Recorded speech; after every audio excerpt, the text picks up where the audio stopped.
Truk ugal-ugalan di Tangerang tabrak lari sejumlah korban. Kebakaran hebat hanguskan 3 gudang di Karawaci, Tangerang. Asinan legend khas Tangerang rasanya tak terduakan. Secing Jabodetabek adakan pelestarian lingkungan di Tangerang. Eugenia Fioren kembali juarai kejuaraan Taekwondo Liga DKI Jakarta Series 8. Halo, terima kasih pemirsa karena Anda masih bersama dengan kami. Sejumlah informasi menarik dan teraktual akan kami hadirkan untuk Anda. Bersama saya Rivaldi Yesaya Surya, berikut informasi selengkapnya. Pemirsa, informasi pertama datang dari sebuah truk yang melaju dengan kecepatan tinggi hingga masuk ke jalur berlawan arus. Mulai dari Jalan Hashim Hasyari dan berlangsung sampai pusat kota Tangerang. Truk terus meluncur, mengabaikan dan menabrak sejumlah pengendara lain hingga pejalan kaki serta fasilitas di sepanjang jalan meski masa mengejarnya. Baik, saat ini saya sudah terhubung dengan Saudara Pedro. Bagaimana Saudara Pedro dapat diinformasikan keadaan di lokasi kejadian? Pemirsa, saat ini saya sedang berada tepatnya di depan Tugu Adipura Kota Tangerang. Terjadi kecelakaan antara sebuah truk yang menabrak pengendara Grab. Diduga supir tersebut mabuk dan juga supir tersebut tadi telah mendapatkan beberapa amukan dari massa. Dan truk ini sebelum terjadi kecelakaan, dia juga sudah mengalami beberapa kecelakaan sebelumnya dan sudah sempat dikejar oleh pengendara motor dan akhirnya mengalami kecelakaan besar yang terjadi tepatnya di Tugu Adipura. Terima kasih. Sebuah truk kontainer menabrak puluhan pengendara yang melintas di sejumlah ruas jalan di kota Tangerang pada Kamis 31 Oktober 2024 pada sore jam 3. Berdasarkan informasi, truk tersebut berkendara secara ugal-ugalan dari kawasan Geraha Raya hingga ke Jalan Veteran, tepatnya di Tugu Adipura atau lebih tepat dari 1 kilometer. Pemirsa, saat ini saya sedang berada dengan salah satu korban kecelakaan. Mbak, bisa diceritakan tadi seperti apa kronologinya? Ya, awalnya kan saya dari Cipondo, habis ngantar orderan, terus saya dapat lagi ngantar ke sini. Jadi mobil udah ugal-ugalan tuh katanya dari Ciledug apa dari Geraha Raya gitu ya. Oh, terus sampai Banjarwijaya juga dia nabrak 2 orang anak sekolah, meninggal juga kejang-kejang. Terus sampai sini juga banyak juga. Terus pokoknya ugal-ugalan mobil manapun ditabrak. Dan saya juga akhirnya kena di sini nih. Akhirnya Mbak juga menjadi salah satu korbannya. Iya. Akhirnya saya mental. Oh, mental. Jadi motornya dilempar ke kiri. Jadi berarti motor Mbak yang tadi hancur motor ya? hancur. Motor dari Gojek itu. Oh, dari Gojek. Sewa sehari 60.000, jadi saya harus minta keterangan ya buat laporan ke sana. Tadi supirnya dibawa kemana, Mbak? Supirnya dibawa ke RSU Kabot. Sama ambulan. Tapi sempat diamuk massa juga ya Sempat supirnya? tuh ditimpain pakai batu-batu kali. Oh, berarti orang yang ngejar ya? Sampai 20% dia masih hidup.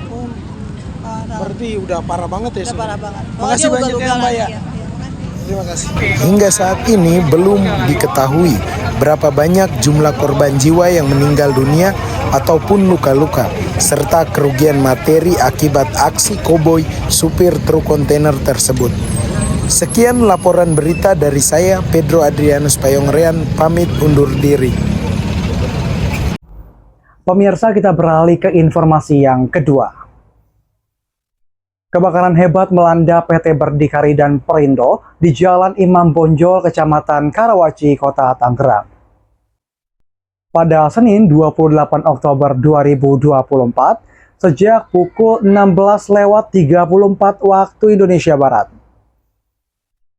Sebanyak 21 unit mobil dan 80 personil pemadam kebakaran dikerahkan untuk memadamkan kebakaran. Telah terjadi kebakaran di gudang kimia dan gudang sembako di Jalan Imam Bonjol, Kelurahan Bojong Jaya, Kecamatan Karawaci, Kota Tangerang. Dengan laporan masuk sekitar pukul 16.30 WIB, Senin 28 Oktober 2024. BPBD Kota Tangerang telah menurunkan 15 unit kendaraan pemadam kebakaran dengan total 53 personil, serta Dinas Kesehatan dengan 6 petugas kesehatan, dan beberapa dari Dishub serta kepolisian yang membantu mengurai kemacetan di Jalan Imam Bonjol tersebut. Akibat kebakaran tersebut, terjadi kemacetan sepanjang 1-2 km sepanjang Jalan Imam Bonjol. Awal mula kebakaran terjadi di gudang kimia PT Berdikari dan merambat ke gudang PT Sembako Rusindo. Untuk objek yang kebakar merupakan pergudangan Indoraya, beberapa sembako, printing, dan bahan kimia. Penyebabnya dari listrik. Konslet listrik? Iya. Oke. Tidak ada korban jiwa dalam kebakaran ini, namun seluruh barang yang ada di gudang hangus dilahap api. Hingga situasi malam ini, api masih dalam proses pemadaman.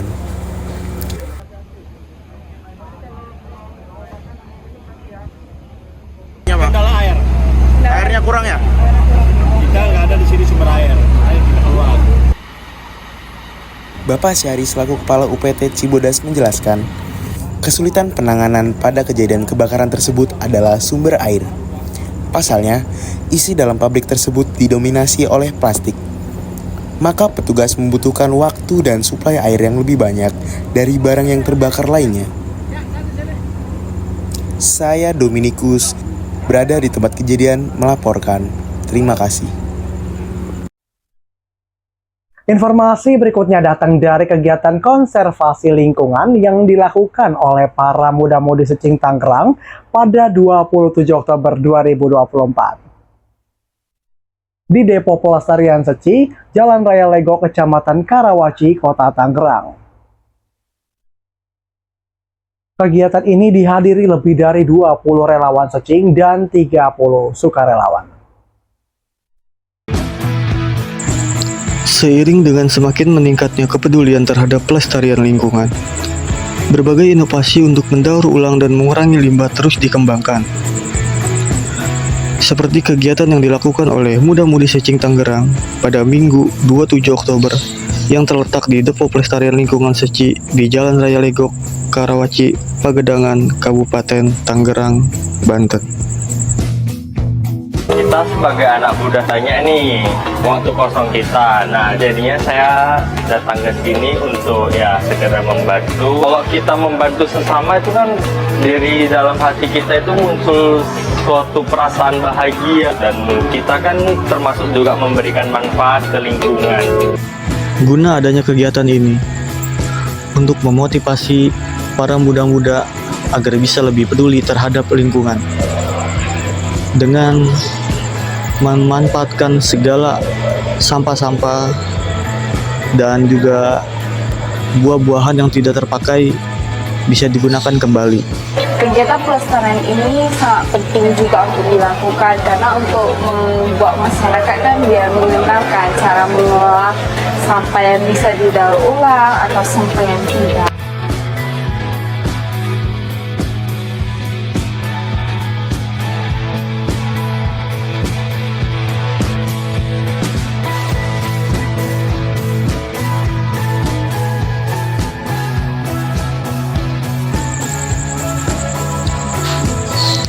Tidak hanya itu, kegiatan ini pun juga ada games yang menggunakan botol plastik, membuat acara semakin seru.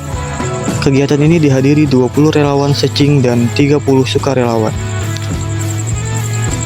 Inisiatif pelestarian lingkungan melalui daur ulang engine ini diharapkan bisa terus berkembang di masa depan, sehingga langkah konkret dalam menciptakan lingkungan yang lebih sehat dan bersih untuk generasi mendatang. Masyarakat juga diharapkan turut mendukung upaya ini dengan meningkatkan kesadaran akan pentingnya pengelolaan sampah dan penggunaan produk-produk hasil daur ulang. Adanya inovasi ini, harapan untuk mengurangi pencemaran lebih nyata. Mari kita dukung langkah kecil ini untuk berdampak besar di masa depan.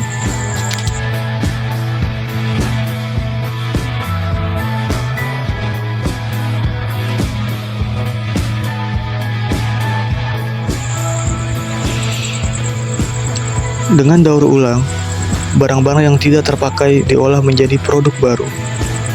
Hal ini mendukung ekonomi sirkular, di mana barang dipakai, diolah, dan digunakan tanpa menghasilkan banyak limbah. Eco-enzyme juga yang terbuat dari fermentasi sisa buah atau sayuran dengan gula dan air. Ini dapat digunakan untuk menguraikan limbah organik secara alami, tanpa bahan kimia berbahaya. Eco-enzyme memiliki kemampuan untuk membersihkan dan mendisinfeksi, sehingga dapat menjadi alternatif untuk bahan kimia pembersih yang biasanya berbahaya bagi lingkungan.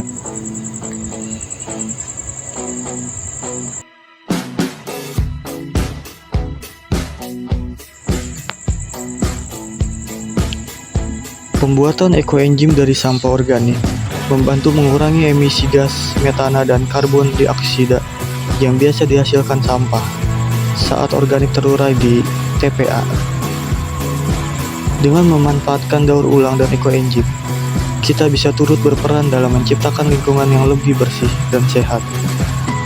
Keduanya adalah langkah praktis yang dapat dilakukan oleh setiap individu dan komunitas sebagai bentuk kepedulian terhadap lingkungan.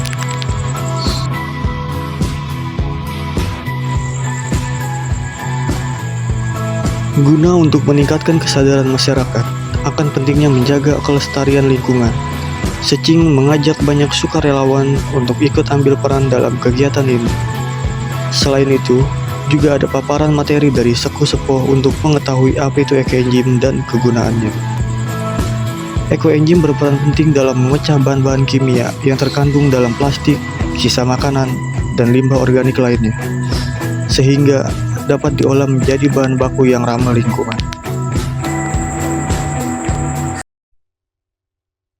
Informasi yang keempat, kita beralih ke makanan nih. Katanya ada asinan legend khas Tangerang yang berdiri sejak tahun 1964 loh pemirsa. Lokasinya ada di Jalan Sangego, Kowang Jaya, Tangerang. Berdasarkan informasi, harganya juga tergolong murah, mulai dari 25.000 sampai 40.000-an aja. Oke, selamat sore lagi Sobat Lagi Media. Kembali dengan saya, Andrew Juwana. Kali ini kita sedang berada di salah satu tempat atau hidden gem jajanan di Tangerang yang konon sudah sangat melegenda di sini. Untuk selanjutnya, ikutin aja. Asinan ini merupakan salah satu tempat yang menjadikan salah satu hidden gems yang ada di Tangerang Kota, dan yang bertepatan di dekat pintu air 10 Kota Tangerang.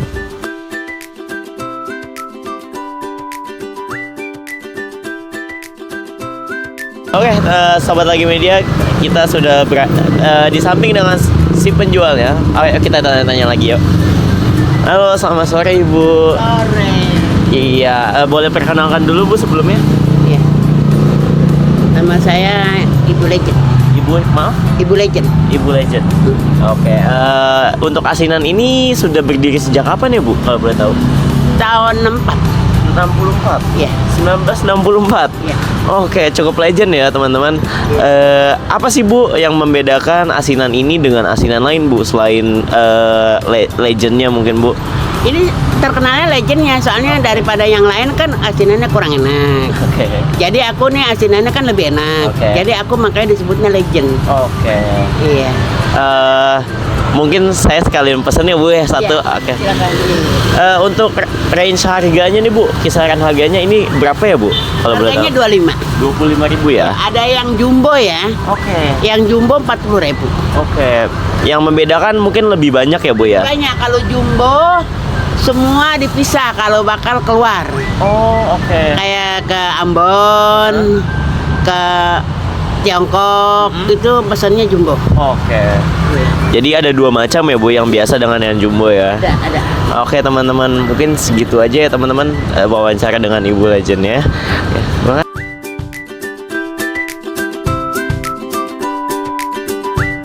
Asinan ini juga memiliki dua tipe, yaitu yang standar dan juga yang jumbo.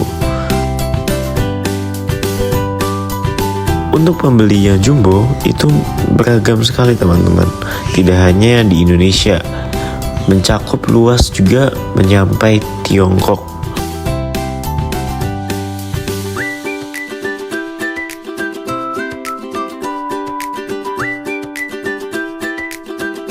Oke, di sini teman-teman, asinan yang Cisadane Ibu dari Legend itu sudah nyampe di depan kita.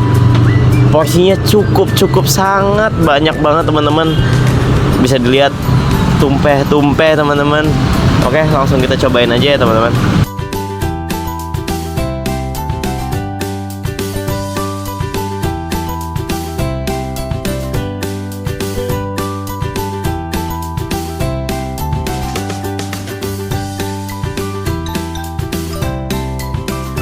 Ya, dan itulah mengapa asinan Cisadane ini merupakan salah satu tempat yang harus kalian kunjungi segera juga.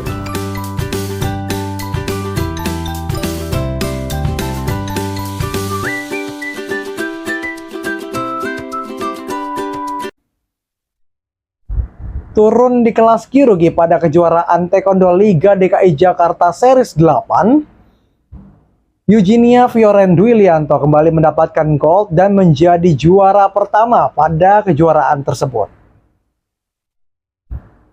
Kejuaraan yang diadakan pada tanggal 27 sampai dengan 28 Oktober 2024 di Gor Ciracas hadiri lebih dari 500 atlet dari berbagai sekolah dan kampus.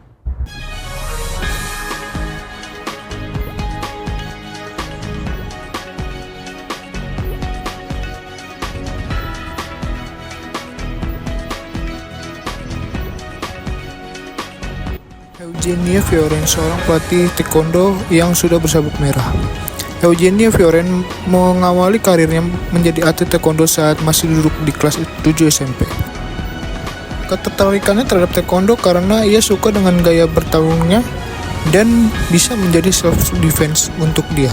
Menurut saya kenapa menarik buat berbagai kalangan, karena itu kan salah satu bela diri yang umum kan di Indonesia kan.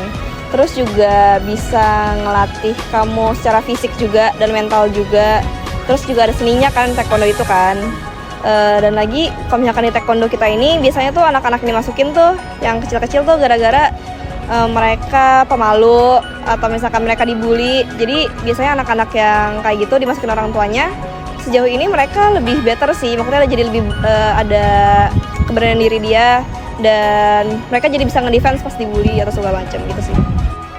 Kan tuh biasanya kita ada di beberapa cabang, yang paling utama tuh ada di Poris, terus ada di Budi Indah, ada di Citra 5, ada di BSD juga, di Faraday, dan di Depok juga ada sih. Cuman kalau untuk tempat latihan gak ada yang paling sering, gak ada yang paling sedikit, semuanya sama rata. Cuman kita berfokus di Poris sih biasanya anak-anaknya. Dan berkat kerja keras dan kegigihan dalam latihan, Eugenia mendapatkan beberapa prestasi dan beberapa kemenangan dalam perlombaan. Bela diri taekwondo tuh sejak saya masuk SMP kelas 7, itu kan ada ekstrakurikuler taekwondo kan. Nah, dari situ kayak saya ngeliat latihannya, saya tertarik sih di situ. Dan emang kepikiran pengen jadi atlet. Jadi sebelum masuk SMP sebenarnya pengen ikut bela diri, cuman kayak belum tahu bela diri apa. Pas SMP ngeliat ada ekskul taekwondo jadi tertarik. Pilih taekwondo karena nggak tahu sih, suka aja sih dari cara sparringnya atau nggak dari jurusnya gitu. Terus juga ngelatih mental juga kan, dan emang bisa jadi self defense. Cuman sejauh ini saya lebih ke Kyorugi. Kyorugi itu sparringnya, bukan ke Pomse. Pomse itu lebih ke jurus. Jadi saya lebih tertarik sama sparringnya. Kalau pemula sih biasanya yang basic-basic dulu sih. Yang paling pasti harus pemanasan yang benar. Jangan sampai pemanasannya nggak benar. Paling kalau misalkan untuk yang awal-awal kayak turning kick atau front kick gitu yang ke depan. Kalau turning kick kayak ke samping gitu. Atau enggak X kick. Nah di kita ini pakai bahasa Inggris. Jadi namanya masih kayak turning kick, front kick atau X kick gitu. Dari Tangerang, Brian Hardis melaporkan. Usai sudah perjumpaan kita pada hari ini, sekian informasi yang dapat saya sampaikan.